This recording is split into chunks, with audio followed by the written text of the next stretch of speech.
ایک بہت بنیادی بات ہمیں سمجھنا ہے، کیا کوئی خاندان دنیا میں ایسا ہے جہاں سب غریب ہوں؟ کیا کوئی خاندان دنیا میں ایسا ہے کہ جہاں سب امیر ہوں؟ کوئی خاندان ایسا ہے جہاں سارے نیک ہوں؟ کوئی خاندان ایسا ہے جہاں سارے بد ہوں؟ کوئی خاندان ایسا ہے جہاں سارے تعلیم یافتہ ہوں؟ کوئی خاندان ایسا ہے جہاں سارے ان پڑھ ہوں؟ یہ معاشرے کی تقسیم ہوتی ہے۔ ایک ہی خاندان میں زکوٰۃ دینے والے بھی ہوتے ہیں اور زکوٰۃ لینے والے بھی ہوتے ہیں، صدقہ کرنے والے بھی ہوتے ہیں، صدقہ وصول کرنے والے بھی ہوتے ہیں، انتہائی اعلیٰ تعلیم یافتہ بھی ہوتے ہیں، انتہائی جاہل بھی ہوتے ہیں۔ اس تقسیم کو بیلنس کرنے کے لیے، معاشرے کو مربوط اور بیلنس رکھنے کے لیے آپ کو حکم کیا گیا کہ صلہ رحمی کو اختیار کرو۔ اور آپ دیکھ لیں، جتنی برادریاں دنیا میں ایسی ہیں کہ جو اپنے قبیلے کو، خاندان کو، رشتہ داریوں کو لے کے چلتے ہیں ساتھ، ان کے معاشرے کتنے بڑھیا ہیں، اور ان کا دکھ، ان کی غریبی، ان کی پریشانی، کوئی چیز ان کے گھروں سے باہر نہیں نکلتی، پتہ ہی نہیں لگتا، اور ان کی عزت نفس مجروح نہیں ہوتی، اور ان کا تمام نظام کائنات بہترین چلتا ہے۔ میں دیہات میں بھی جاتا رہتا ہوں، دیہات کے لوگ بھی میرے پاس آتے ہیں، بڑے شہروں کے، چھوٹے شہروں کے، کراچی وغیرہ سے بھی، جو بہت بڑی بڑی کمیونٹیز ہیں وہاں، وہ لوگ اس کو، کئی لوگ تو بڑے آسن طریقے سے اس کو چلا رہے ہیں، اور انہوں نے رشتہ داریوں کو سنبھال کے رکھا ہوا ہے بہت زیادہ، اور اس کا پورا اہتمام کرتے ہیں۔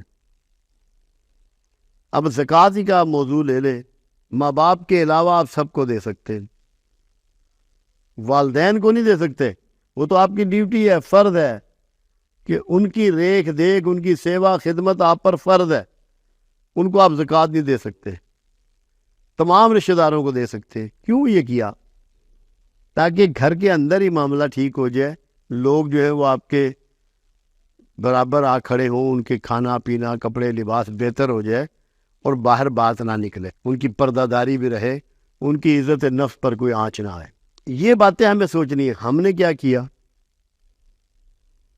ہم نے یہ کیا، میں یہ کہتا ہوں، آپ سب یہ کہتے ہیں کہ رشتہ دار تو جلتے ہیں، حسد کرتے ہیں، دشمن ہو گئے ہیں، برا مناتے ہیں، طویل داغا کرتے ہیں، ہمیں نیچا دکھانا چاہتے ہیں، اسے برداشت نہیں ہوتا میرے بچے نے اچھے نمبر لے لیے، اس کو بڑھیا کالج میں داخلہ مل گیا ہے، اس کا رشتہ اچھی جگہ پہ ہو گیا ہے۔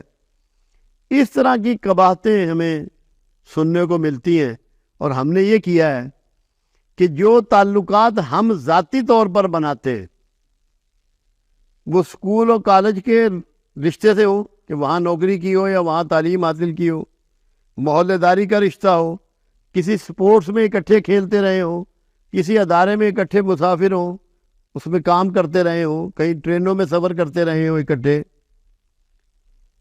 کسی جگہ مسجد میں نماز اکٹھے پڑھتے رہے ہوں، مطلب کوئی بھی ایسے اسباب جس سے ہمارے باہمی تعلق لوگوں سے بن جاتے ہیں، اس کو تو ہم زیادہ اہم کر دیں، بہت امپارٹنس دے دیں اس کو، اور جو تعلق اللہ نے ہمارا پیدا کیا ہے خون کے ساتھ، اس کو ہم ترک کر دیں۔ تو اس کا مطلب کیا ہے؟ عملی طور پہ کیا مطلب ہے؟ کہ جو تیری چاہت ہے وہ اللہ کی چاہت سے بلند ہے۔ کیا یہ شرک نہیں ہو جائے گا؟ کبھی غور کیا اس بات پہ؟ یہ کتنا بڑا گناہ ہے، اور جن سے تعلق پروردگار عالم نے آپ کا جوڑا ہے، جو آپ کے خون کے رشتہ دار ہیں، ان کو آپ پوچھتے بھی نہیں۔ کبھی سوچا ہے کہ کتنا بڑا گناہ ہے؟ یعنی کہ آپ کے تعلق زیادہ قیمتی اور زیادہ امپورٹنٹ ہو گئے اللہ کے تعلق کے مقابلے میں، تو آپ اللہ سے زیادہ امپورٹنٹ ہو گئے۔ بظاہر تو یہ چھوٹا سا عمل نظر آتا ہے، مگر اس پہ جب غور کریں گے تو پتہ لگے گا کہ آپ اللہ سے زیادہ بڑے ہیں، آپ کے تعلق کی زیادہ قیمت ہے۔ حالانکہ اس کی اہمیت کا اندازہ لگائیے آپ۔ ایک شخص رسول اللہ صلی اللہ علیہ وسلم کے پاس آیا، وہ کہہ رہا ہے یا رسول اللہ صلی اللہ علیہ وسلم میں مقروض ہوں، میں پریشان حال ہوں، میرا نظام زندگی جو ہے وہ صحیح نہیں چل رہا۔ آپ نے پوچھا تیرے بہن بھائی ہیں؟ یا رسول اللہ صلی اللہ علیہ وسلم میری ایک بہن ہے۔ فرمایا اس کی دعوت کیا کر، اس کا کھانا کیا کر۔ مہینہ بھی نہ گزرا کہ اس کے سارا قرضہ اللہ نے ایسے اسباب پیدا کیے کہ ختم ہو گیا۔ تو ہم تو اب میرا خیال ہے پورا ملک ہی مقروض ہے، پاکستان بھی مقروض ہے، حکومت بھی مقروض ہے، اور ہم لوگ اپنی ذاتی زندگی میں، کاروباروں میں، معاملات میں سب مقروض ہیں۔ تو آپ کو قرضے سے نجات مل سکتی ہے اگر بہن بھائیوں کو اپنے گھر بلا کے کھانا کھلائیں۔ کتنا بڑا پیغام ہے رسول اللہ صلی اللہ علیہ وسلم کی طرف سے کہ رشتہ داریوں کا احترام۔ آپ دیکھیے رسول اللہ کے طریقے صلی اللہ علیہ وسلم۔ آپ کی 2 شریک بہن ہیں، شیمہ، اور ابھی اسلام قبول نہیں کیا، تشریف لاتی ہے ایک مرتبہ، تو وہ چادر مبارک جو کندھے پہ ڈالا کرتے تھے میرے آقا، آپ نے زمین پہ بچھا دی، اٹھ کے کھڑے ہو گئے اور بہن کو اس پر بٹھایا۔ کتنا احترام ہے ان رشتوں کا۔ جو مکان رسول اللہ صلی اللہ علیہ وسلم نے مکے میں چھوڑا تھا اپنا، وہ ان کے چچا زاد بھائی حضرت علی کرم اللہ وجہ کے بھائی عقیل، انہوں نے فروخت کر دیا کہ بھئی اب تو یہ چلے گئے، نہیں آئیں گے۔ آپ نے ایک مرتبہ بھی ان کے اس فعل پر اعتراض نہیں کیا۔ یہ رشتہ داریوں کا احترام ہے۔